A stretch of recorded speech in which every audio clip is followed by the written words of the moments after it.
40% అంటే ఎంత? 40 divided by 100 into of A number ఎంతో చెప్పలేదు కాబట్టి ఎక్స్ కింద తీసుకోండి, ఈక్వల్ టు 120 అన్నారు. 0 0 క్యాన్సిల్ అయితే 4 అనేది 2 టేబుల్లో 2 టైమ్స్, 10 అనేది 2 టేబుల్లో 5 టైమ్స్. అప్పుడు 2/5 X that is equal to 120.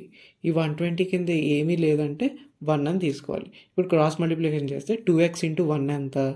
2x equal to 5 into 120, 120 into 5 రాసుకోండి. ఇప్పుడు ఎక్స్ వాల్యూ ఎంత? 120 ఇంటూ 5 డివైడెడ్ బై 2 కిందకు వచ్చేస్తుంది కాబట్టి 2 టేబుల్లో 1 టైము, 2 టేబుల్లో 6 టైము. అంటే ఇప్పుడు ఏంటి? 60 ఇంటూ 5. ఎక్స్ వాల్యూ ఇప్పుడు మనకి ఏమవుతుంది? 300 అవుతుంది ఎక్స్ వాల్యూ. ఇప్పుడు ఈ వచ్చిన వాల్యూకి what is the 75% of number?